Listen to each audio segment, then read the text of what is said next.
Quiero leerles dos pasajes de la Escritura.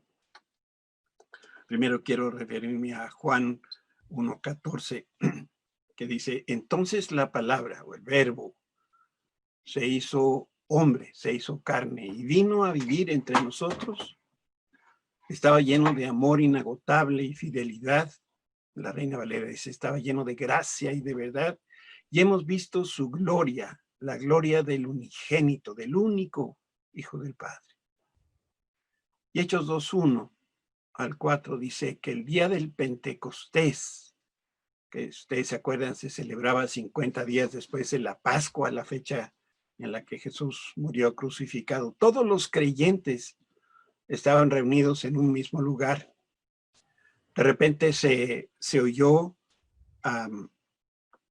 un ruido desde el cielo, parecido al estruendo de un viento fuerte e impetuoso, y llenó la casa donde estaban sentados.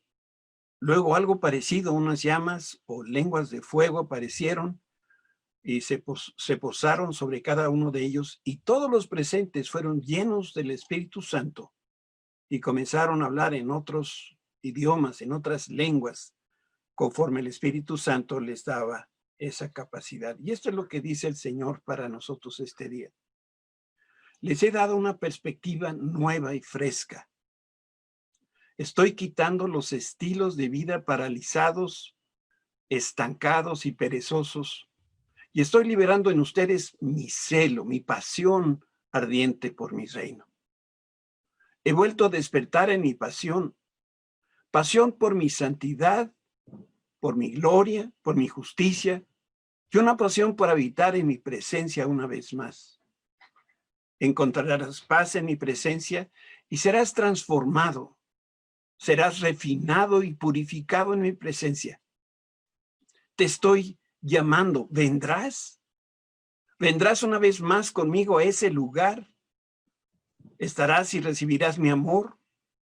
Todo lo que necesitas se encuentra en mi presencia. Ahí te transformaré en mi amor eterno. Te transformaré en mi gloria.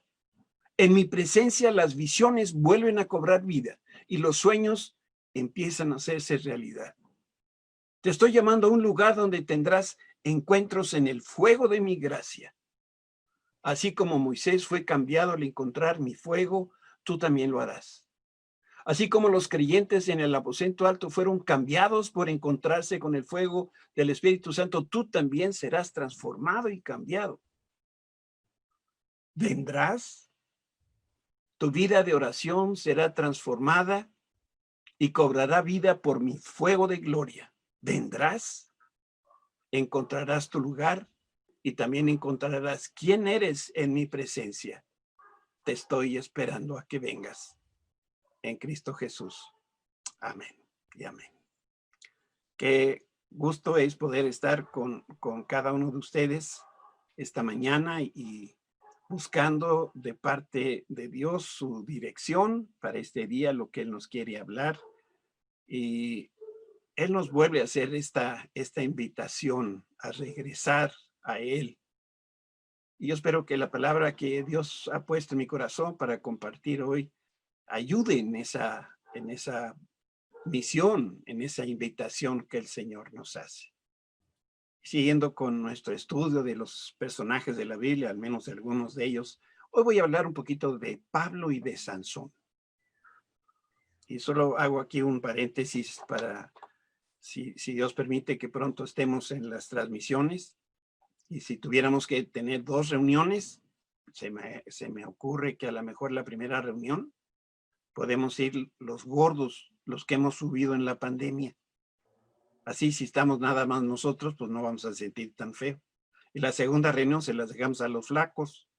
Y bueno, a ver quién les predica, pero tú y yo que hemos abusado un poquito de la comida estos meses, pues bueno, para que no sintamos feos. Y cuando nos vuelvan a ver, no nos digan qué gordos estamos. Ya sabemos que estamos gordos, entonces no nos digan. Vamos a hablar un poco entonces de Pablo y de Sansón. Dios escogió a Pablo para predicar el evangelio a los gentiles, a las personas que no eran cristianos, que no eran judíos. Él era un judío de hueso colorado. Él persiguió e incluso asesinó, algunos historiadores así lo creen, a muchas personas de esa primera generación de cristianos. Su vida antes de conocer a Cristo consistía en, por un lado, el amor a la ley de Dios, pero por el otro lado, odio a los cristianos, lo cual pues no hace ningún sentido. Vamos a ver un pasaje aquí, Hechos capítulo 9, versículo 1. Todas las citas que vamos a ver hoy, creo, están basadas en la traducción de la Reina Valera. Fíjense que cómo lo describe Lucas. Saulo, respirando una amenaza y muerte contra los discípulos del Señor, vino al sumo sacerdote y le pidió cartas para las sinagogas de Damasco a fin de que si hallase a algunos hombres o mujeres de este camino, y así se llamaban a los primeros cristianos, los del camino, los trajese presos a Jerusalén. En su viaje a Damasco, Saulo tuvo un verdadero encuentro con Jesús. Y Dios lo cambió y le dio incluso un nuevo nombre, porque Pablo significa pequeño. Y desde que conoció a Cristo, él se convirtió en un cristiano radical. Y esta es una de las razones por las cuales me cae tan bien Pablo. Era radical. No permitía esos grises, era blanco o negro. Y Pablo viajaba por la vida igual que lo hacemos tú y yo. Él, como tú sabes, fue esclavo de la ley de Moisés, pero también fue esclavo de los judíos religiosos. De alguna manera, pues para mí que compara con la esclavitud que Israel experimentó en Egipto. Pero en su encuentro con Jesús, Pablo reconoció que Jesús tomó su lugar en la cruz. Pablo creyó que Jesús es el Hijo de Dios, aceptó la salvación que Cristo compró al precio de su sangre y también reconoció el señorío de Cristo. En una palabra, Jesús cambió su vida por completo. Y Pablo siguió de alguna manera los pasos que siguió el pueblo de Israel. Él rompió el yugo del pecado y de la religiosidad, pero aberrante que tenía este hombre. Conquistó, por decirlo así, la tierra prometida y entonces estaba listo para llegar al descanso del Señor. En el momento que él rindió su vida a Cristo, por un tiempo Pablo perdió la vista. ¿Y por qué se quedó ciego? Porque tenía que aprender a confiar solamente en Dios y en su dirección. Yo quiero que por un momento imagines este Pablo tan orgulloso, pretendía saberlo todo, y en un momento dado el Señor lo deja ciego para que tenga que depender de los demás. Debe haber sido terrible para un hombre que se gobernaba a él mismo. Y fue lo mismo que hicieron los israelíes en el desierto. Ellos veían al cielo literalmente las 24 horas del día. Si la nube o la columna de fuego se movía, ellos se movían. Pero si la nube o la columna de fuego no se movía, ellos no se movían. Pablo dejó de pertenecer a ese círculo de judíos religiosos porque cuando reconoció al Señor, dejó todo atrás y empezó una nueva vida. Y ahora que Pablo empezaba a experimentar esa vida cristiana, él necesitaba conocer y sobre todo experimentar la gracia y la voluntad de Dios, igual que tú y yo. ¿A qué se dedicaba Pablo? Bueno, él tenía un trabajo con el cual se sostenía económicamente y para traducirlo a nuestro tiempo, tendríamos que decir que Pablo era un arquitecto y elaboraba pues, casas que eran casas de campaña. Además, él ministraba a los enfermos, enseñaba a los judíos a caminar en las sendas del Señor. Y así era su viaje por la vida. Dios fue muy generoso con Pablo y le dio una tremenda revelación y además derramó sobre este hombre su Espíritu Santo. ¿Por qué lo hizo? ¿Porque Pablo era mejor o porque Dios consentía a Pablo? No, nadie es mejor que otro. Dios no tiene favoritos. El Señor te quiere revelar y te quiere ungir, así como lo hizo con Pablo, si tú estás dispuesto a cambiar, si estás dispuesto a caminar en su propósito para ti. Pablo iba en una dirección, se encuentra Jesús y el Señor lo envía a 180 grados en la dirección opuesta. Y él estuvo dispuesto y entonces Dios lo bendijo. Dios le dijo a Pablo, Dios le dio a Pablo de su poder y Pablo hizo una enorme diferencia en el mundo de su tiempo y también lo vemos a lo largo de la historia de la humanidad. Yo estoy convencido que si Pablo no hubiera sido ese apóstol misionero, nosotros no conoceríamos de Cristo aquí en América. En otras palabras, lo que importa no es lo que no hacemos, sino lo que sí hacemos. Y Dios hizo grandes maravillas a través de Pablo, a pesar de que él era un hombre imperfecto, como tú y como yo. En sus cartas, Pablo hizo varias cosas. En un sentido, plasmó sus pensamientos. Él no tenía la intención de hacer teología, discúlpame. Él sencillamente quería plasmar esos conocimientos que Dios le había revelado. Él quería comunicar y que compartir de esa experiencia de intimidad que tuvo con el Señor. En sus cartas declaró sus convicciones, pero también hizo algo bien valiente porque él confesó sus errores. Vamos a ver un pasaje que está en 2 Corintios 12:7. Dice Pablo, aun cuando he recibido de Dios revelaciones tan maravillosas, así que para impedir que me volviera orgulloso, que ya lo era, ¿verdad? Pero bueno, para impedir que me volviera más orgulloso, se me dio una espina en mi carne, un mensajero de Satanás para atormentarme e impedir que me volviera orgulloso. ¿Qué era esa espina o aguijón que Pablo tenía pues enterrada en la carne? ¿Qué eran esos tormentos? Y en las líneas que leímos, yo no sé si estaría de acuerdo, pero Pablo está admitiendo, y así es como yo lo veo, estaba admitiendo que luchaba con un pecado arraigado en su corazón. Y eso es lo que quiero explicarte a continuación. Déjame que te ponga otro pasaje ahí en la pantalla, 2 Corintios 12:8, y dice, en tres ocasiones distintas le supliqué al Señor que me la quitara, que le quitara que la espina que tenía en la carne. Cada vez Él, está hablando de Dios mismo, me dijo, mi gracia es todo lo que necesitas. Mi poder actúa mejor en la debilidad, así que ahora me alegra jactarme o presumir de mis debilidades, ¿verdad? Para que el poder de Cristo pueda actuar a través de mí. La Biblia no aclara qué es el aguijón o la espina de Pablo. Incluso algunos eruditos especulan con la poquita información que tenemos disponible en la Escritura y dicen o concluyen lo que tenía Pablo era una enfermedad física. Otros dicen que tenía dolor en sus manos, que le costaba trabajo escribir. Y si leemos las cartas, da la impresión de que efectivamente algo le batallaba, sobre todo creo que lo de Filipenses, cuando él escribe, pero tenía grilletes en las manos. Y bueno, da la impresión de que tenía alguna cosa en las manos. Y otros dicen que tendría quizá problemas en los ojos, que no podía ver bien.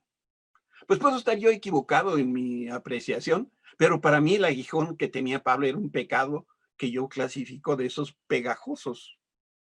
Si has visto una rata cuando se pega en esos trampas que son papel engomado, ese es un pecado pegajoso. Cuando quieres quitarte una mano, ya se te pegó la pata y luego metes la otra mano y el hecho es que estás batallando y batallando con un pecado que no puedes dejar. ¿Por qué digo que fue un pecado? Porque cuando aparece en la Escritura la palabra espina o aguijón, por lo general refiere a pecado. Y además, porque así es como yo creo que está definiendo su aguijón. Pablo dice, literalmente, es un mensajero de Satanás. Pues por eso es un pecado. Otra manera de saber qué era el aguijón de Pablo es observar el remedio que Dios le ofreció. Mira, este es mi razonamiento. Si te duele la cabeza, pues te tomas una aspirina.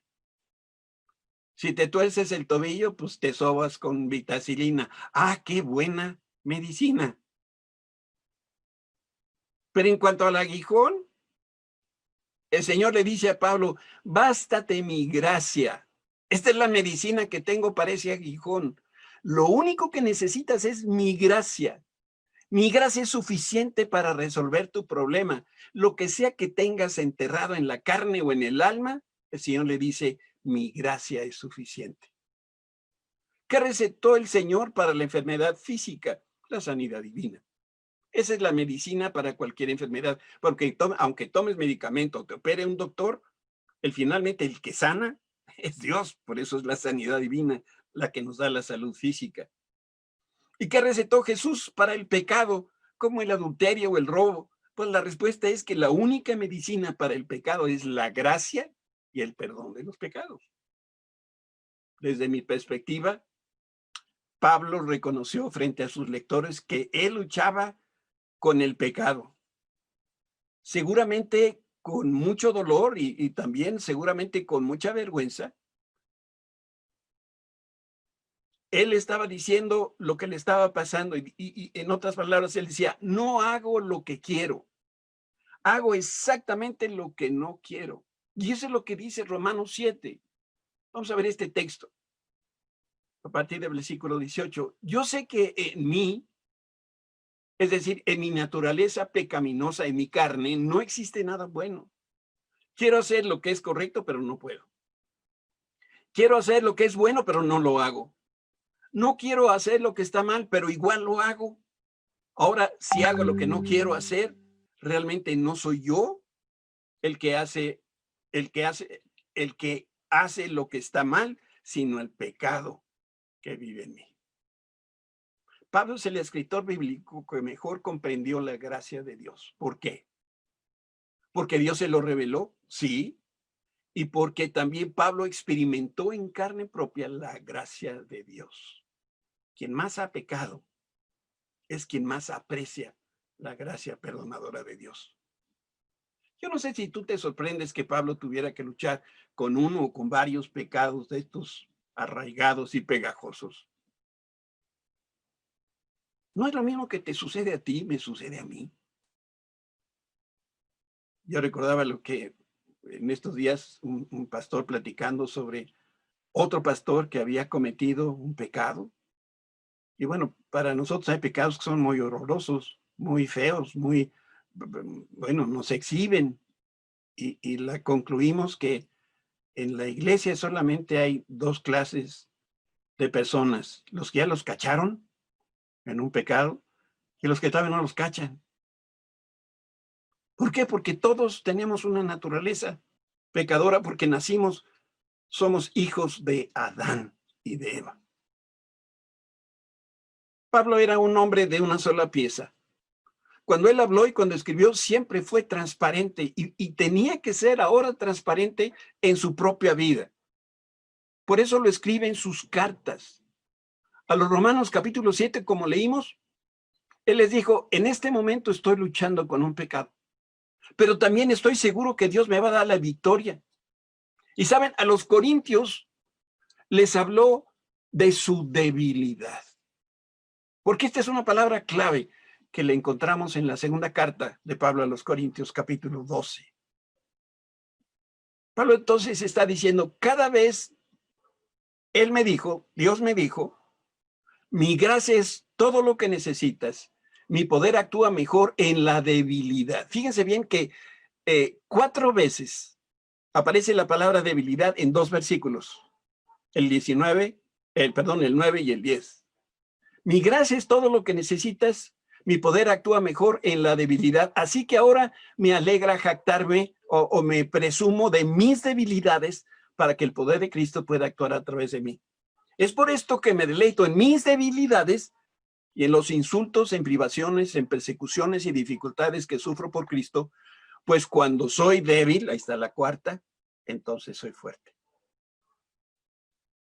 Yo veo en este pasaje 2 categorías de luchas o de adversidades. Una, como que las cosas externas, los insultos, las dificultades, las oposiciones, a su ministerio, las miserias, las persecuciones. Pero hay otra, que son sus debilidades personales, como tú y como yo las tenemos.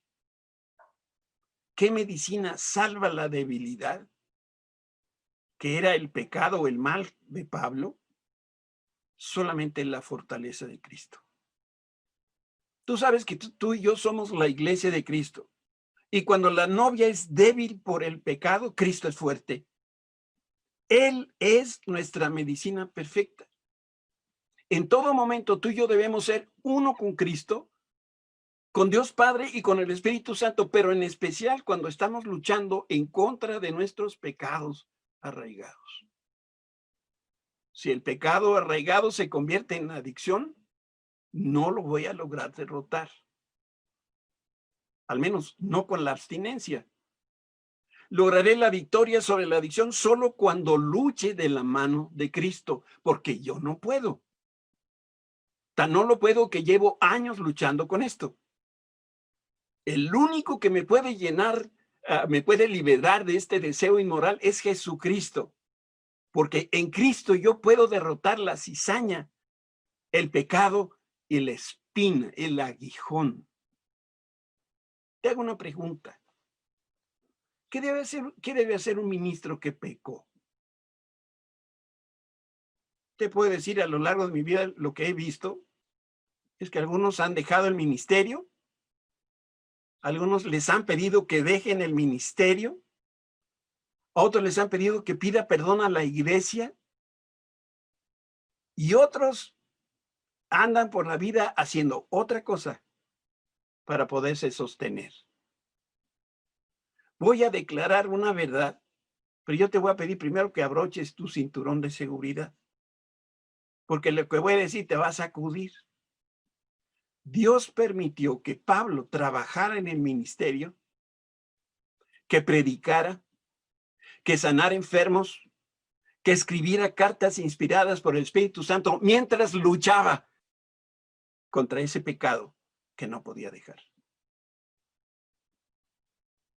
¿Has escuchado la palabra disciplina? Esa la inventó Pablo. Y lo pudo hacer porque él entendía lo que se siente, lo que vive una persona que ha cometido una falta. Qué fácil es decirle al otro, estás mal. Vas a ir a dar a la cárcel por ese pecado. Oye, ¿y tú? ¿Y tu vida? Si Dios hubiera empleado solo a hombres y mujeres perfectos, hubiera logrado muy poco en la tierra. Entonces, ¿por qué es que ha habido avance en el Evangelio? Pues porque Cristo utiliza a hombres y mujeres como tú y como yo. Nosotros hemos sido ya justificados, hemos sido declarados justos. Y ahora Cristo nos ve ya perdonados y perfeccionados. Hay muchos cristianos que están esperando deshacerse de todos sus pecados arraigados para después servir a Cristo. Si vas a esperar a que eso se revele, nunca vas a servir. Deja de esperar que tu vida cambie y hoy mismo empieza a servir al Señor sin importar la carga de pecado que pudieras tener. Jesús es suficiente. La gracia de Jesús es suficiente y seguirá siendo suficiente para nosotros. Yo me gozo cada domingo con la transmisión. Hoy si no estuviera encerrado, me llevaba Andrés a comer a donde él quisiera, ¿no? Qué creatividad en Fer y Andrés. Yo los felicito, les mando un abrazote desde aquí. Pero también a Fidel y también a Becky, a Marcos, a Shan y todos los que ustedes no ven, pero yo sí sé que están trabajando. ¿Cómo hemos aprendido los domingos? Yo creo que nos estamos haciendo eruditos en el Antiguo Testamento. Y más importante, nos está ayudando este estudio en nuestro viaje por la vida cristiana. ¿Saben? Los líderes israelíes hicieron un tratado de paz con los gabaonitas. Y este grupo, esta tribu, engañó al pueblo de Israel. Te quiero mostrar aquí un pasaje. Jueces, a Josué 9:22 dice, entonces Josué reunió a los gabaonitas y les dijo, ¿por qué nos mintieron? ¿Por qué dijeron que vivían en una tierra lejana si en realidad viven aquí mismo entre nosotros? Malditos sean, de ahora en adelante siempre serán siervos encargados de cortar madera y de llevar agua para la casa de Dios. Como nos hace Alex en sus enseñanzas los domingos. Ahí tienen un mapita, y ahí donde está el globito, ahí está Gabaón. Y ese mapita chiquito que ven circulado en rojo, ese es Canaán. Y le dijeron a los cananitas, a Josué, que eran de otro lugar, de una tierra extraña, cuando eran vecinos. Bueno, así como el pueblo de Israel, tú y yo tenemos que pelear con nuestros pecados arraigados. Debemos expulsarlos de nuestro corazón. Y aquí el peligro de intentar negociar con el enemigo, como pareciera que lo estaba haciendo Josué, es que no podemos ver nuestra verdadera realidad. Cuando queremos racionalizar el pecado, entonces ocultamos o dejamos de ver las malas acciones. Y después queremos autoconvencernos que realmente estamos haciendo el bien cuando estamos realmente haciendo mal. Déjame que te doy un ejemplo. Yo digo que beber alcohol me ayuda para la presión, me elimina el estrés de los problemas y me hace sentir vigoroso. Por lo tanto, el trago mejora mi vida. Ese es un argumento. Bueno, sí es un argumento, pero también es un intento muy pobre para justificar una conducta equivocada. Lo que en realidad estoy diciendo es una excusa, pero el pecado se está arraigando cada vez que yo racionalizo por qué estoy bebiendo y sobre todo cuando estoy bebiendo en exceso. Bueno, así como el alcohol, hay unos que se drogan porque dicen que así se relajan y también así se divierten. Otros son celosos porque dicen que esa es la manera de amar con todo a la novia o a la esposa. Otros se enojan porque dicen que son de convicciones firmes. Yo te pregunto, ¿cuál es tu convicción? ¿No será que eso que nos detiene a nosotros es aquello que nosotros pecamos de siempre? Por eso el apóstol Pablo dijo, no os hagáis. Y yo sé que no me crees, pero ahí en un papelito apunta la cita, 1 Corintios 7:23. Y un día la buscas y vas a ver, como yo te lo he dicho muchas veces, y así está en la escritura, no os hagáis. Si tú justificas tus actos deshonestos e inmorales, estableces las condiciones para que el mal que haces se perpetúe y se convierta en una adicción destructiva. Déjame que te muestre una tablita que a mí me resultó muy significativa y muy gráfica. Dame un segundo. Sí.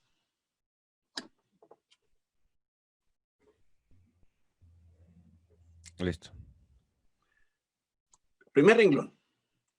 Si permites que tu pecado arraigado se convierta en huésped de tu corazón, vas de camino a la destrucción. Y esto trae como consecuencia lo que sigue.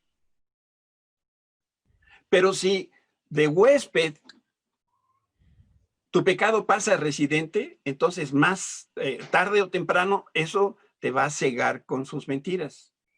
Y lo que sigue es, y en un poco de tiempo, tendrás una perspectiva distorsionada de Dios y de ti mismo, y en consecuencia la imagen deformada de uno mismo produce confusión, y en consecuencia la confusión no sabrás discernir la verdad de la mentira, tus pensamientos van a aumentar tu confusión y llegarás al punto donde ya no hay regreso.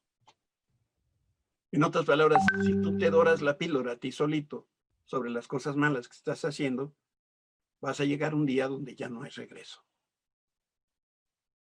No creas que Satanás es tonto, él sabe muy bien lo que debe hacer y su objetivo es plantar un solo aguijón, una sola espina de pecado en tu vida y después eso se va a convertir en tu destrucción y tu muerte. El diablo es paciente y nos va a ayudar a mantener ese pecado secreto y por un tiempo incluso hasta puede reducir las consecuencias de nuestras malas decisiones. Pero no debemos confiarnos. Cuando crece nuestra debilidad, Satanás nos va a atacar sin misericordia porque su intención es destruirla. Déjame que te hable muy brevemente de Sansón. En 3 ocasiones, Dalila intentó descubrir el secreto de la fuerza de Sansón. Pero por más que insistía, Sansón no le revelaba que era el voto nazareo. La mamá le prometió a Dios que Sansón no tomaría bebidas fermentadas, no se cortaría el cabello, no se acercaría a personas o animales muertos y se consagraría al servicio del Señor. Y en eso consiste el voto nazareo. Vaya, es lo mismo que hizo Becky por Marcos. Y es algo que ustedes pueden ver. Mira, él no toma ni tepache. No come barbacoa. Nada muerto. Le sirve al Señor y definitivamente no va a la peluquería. Después que divulgó su secreto, Marquini, yo sí voy a la peluquería, ¿eh? Me queda poco, pero sí voy. Después que divulgó su secreto, Dalila tranquilizó a Sansón, lo durmió y después aprovechó el momento y le cortó el cabello. Shani, eso es lo que tienes que hacer. Jueces 16-19. Ahí tenemos una breve descripción. Dalila arrulló a Sansón hasta dormirlo con la cabeza sobre su regazo y luego hizo entrar a un hombre para que le afeitara las 7 trenzas o guedejas del cabello. De esa forma comenzó a debilitarlo y la fuerza lo abandonó. Después, la habitación donde estaba Sansón y Dalila se llenó de filisteos porque ahora venían para derrotar a Sansón y pagarle a Dalila por esos servicios de inteligencia que hizo. Miren cómo lo describe la Biblia. Jueces 16-20. Entonces ella gritó, y ella es Dalila: Sansón, los filisteos han venido a capturarte. Acto seguido, Sansón se despierta. Él creyó que nada había cambiado. Intentó quitarse las cuerdas que lo ataban, pero se dio cuenta en ese momento que era débil. Perdió el cabello y perdió la fuerza. Pero déjame aclararte que la pérdida de la fuerza nada tiene que ver con perder el cabello. El pecado arraigado de Sansón creció tanto que lo venció. Sansón creía en él y en su fuerza, en vez de creer en el Señor y en la fuerza del Señor. Yo creo que Sansón fue el primer nini. No servía a Dios ni peleaba contra los filisteos. No estudiaba ni trabajaba y lo único que hacía era todos los días echar novio con las paganas y perder el tiempo miserablemente. Las filisteas cautivaron a Sansón y él perdió el rumbo. Se salió del camino que Dios había trazado para él y abandonó el propósito del Señor para su vida.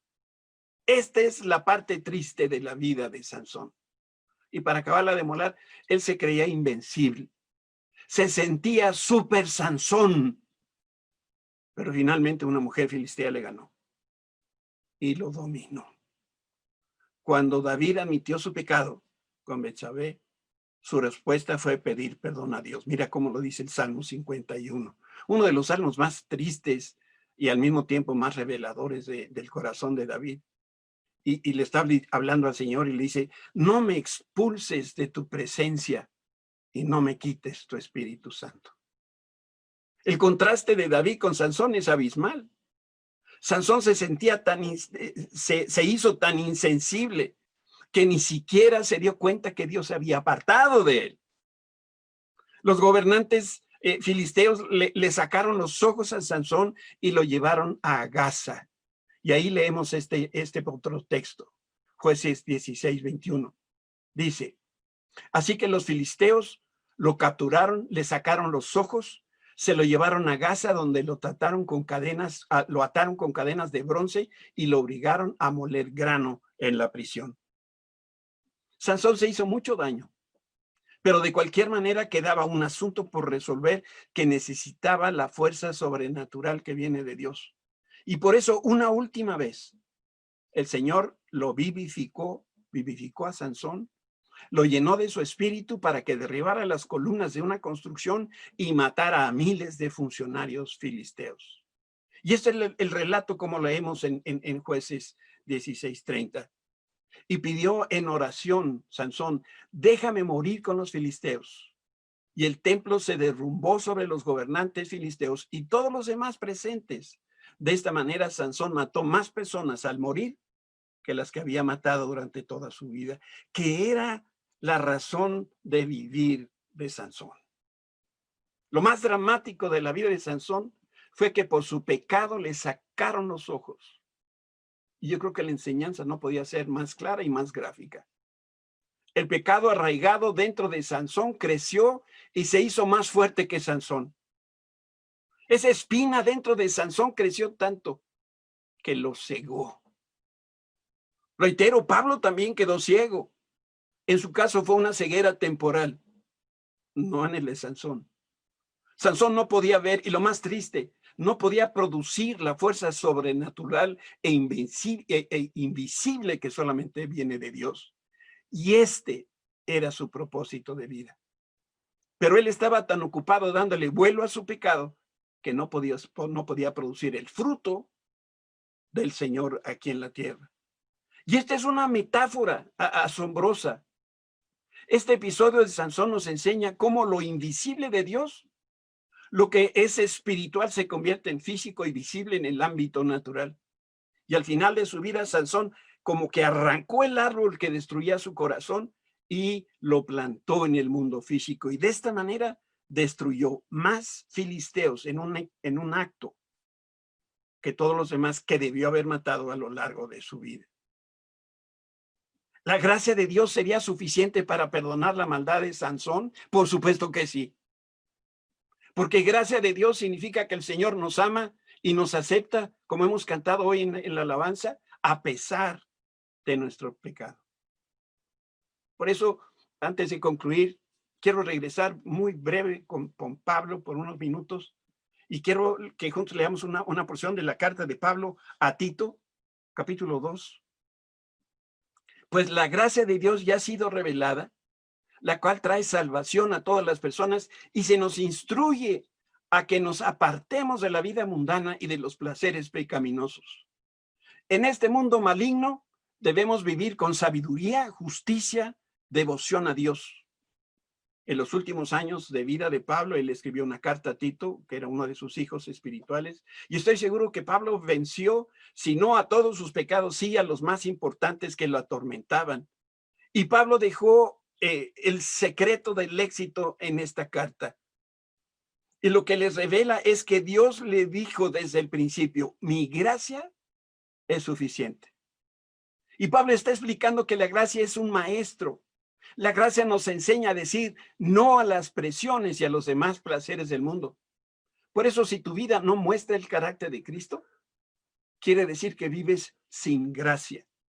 Pero si tu vida refleja el carácter de Cristo, significa que Dios está supliendo todo lo que necesitas con sus recursos y en consecuencia tu vida es plena. ¿Cómo es esto de que la gracia nos ayuda a no pecar? Gracia es darme cuenta que el pecado me separa de Dios. Y como no quiero estar separado del Señor ni un microsegundo, entonces ahí el poder de la gracia de Dios interviene y vence mis deseos más horrorosos. No yo, la gracia de Dios.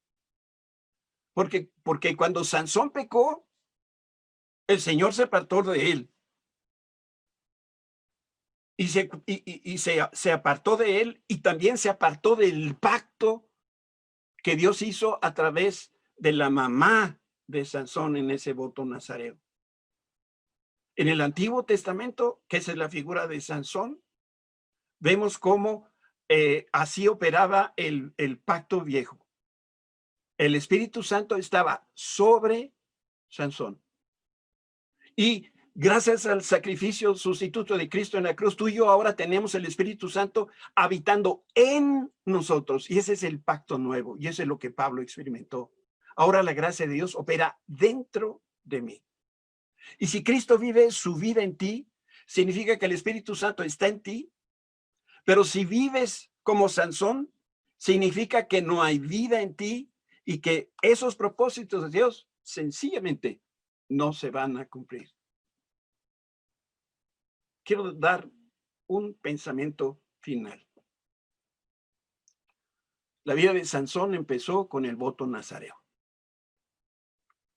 Algo que una madre hizo por amor a su hijo. Y en el caso de Pablo, su vida empezó cuando encontró a Jesús. Quiero que veas este pasaje en Hechos 9:3. Ya no tengo más pasajes. Te lo leo. Al acercarse a Damasco para cumplir esa misión, una luz del cielo de repente brilló alrededor de él. Saulo cayó al suelo y oyó esa voz que le decía: Saulo, Saulo, ¿por qué me persigues? ¿Quién eres, Señor?, preguntó Saulo. Yo soy Jesús, a quien tú persigues, le contestó la voz. Saulo se levantó del suelo, pero cuando abrió los ojos estaba ciego. Entonces sus acompañantes lo llevaron de la mano hasta Damasco y permaneció ahí ciego durante 3 días sin comer y sin beber. La salvación marca el inicio de esta vida poderosa que tuvo Pablo. Y una persona es salva cuando cree en su corazón que Cristo es el Hijo de Dios, que murió en su lugar y confiesa con sus labios esta verdad. Por eso Pablo escribe a los romanos y dice: si confiesas con tu boca que Jesús es el Señor y crees en tu corazón que Dios lo levantó de los muertos, entonces eres salvo. Pablo fue salvo no por lo dramático de su encuentro con Jesús. Fue salvo en el momento que él creyó y declaró con sus labios que Jesús es el Señor. Yo quiero hacer 2 sencillos y rápidos llamados. 1. El primer llamado es para aquellos que son como Sansón. O yo quizá debería decir que somos como Sansón. Que estamos viviendo una vida dual. Estamos con el Señor, pero también estamos con las filisteas. Somos cristianos, pero no cumplimos las obligaciones del pacto. Y Dios quiere que nosotros hagamos una oración y le digamos: ahora mismo renuncio a todos mis pecados arraigados. A partir de hoy voy a llamar pecado al pecado y le voy a pedir a Dios que su gracia no me deje pecar más. Padre, en el nombre de Jesús, ahí donde hay hombres y mujeres hoy que nos están escuchando, Señor, que somos como este Sansón, un hombre que está tratando de vivir en el mundo y en las cosas de Dios. Señor, hoy nos haces un llamado muy especial a dejar esa vida para vivir la vida que tú quieres que nosotros vivamos. Por eso, ahora mismo, en tu nombre, yo renuncio a mis pecados arraigados y voy a llamarle pecado al pecado, y no me voy a estar haciendo maquinaciones en la cabeza o dándome explicaciones o racionalizaciones para seguir pecando de lo mismo. Señor, que tu gracia sea de tal manera viva y eficaz que impida que yo peque más. Y quiero hablarle ahora a esas personas que no tienen la certeza de haber hecho un compromiso con Cristo. Como hemos leído, la salvación llega a tu vida cuando crees en Jesucristo y cuando declaras con tus labios que Él es tu Señor. Pero Él es el Señor en todos tus aspectos, en todos los aspectos de tu vida. Y si tú estás hoy, esta mañana, escuchando esta transmisión, donde quiera que estés, yo te invito a que hagas esta oración conmigo y repítela con tus labios, porque hemos leído que se cree con el corazón y esa es la fe. Y una vez que yo he creído que Cristo es el Hijo de Dios, que Él murió en la cruz por mis pecados, entonces yo puedo ahora declararlo con esta oración. Yo te pido que repitas después de mí: Señor Jesús, yo creo que eres el Hijo de Dios. Yo creo que viniste a la tierra a tomar mi lugar en la cruz. Te quiero pedir que a partir de hoy tú seas no solamente mi Salvador, sino que te conviertas en el Señor de mi vida. Gracias porque me aceptas así como estoy y porque me amas tanto, no me vas a dejar así como estoy. Gracias te damos, Señor, este día por tu palabra, por la revelación que viene a través de tu espíritu a nuestro espíritu. En el nombre precioso de Jesús. Amén.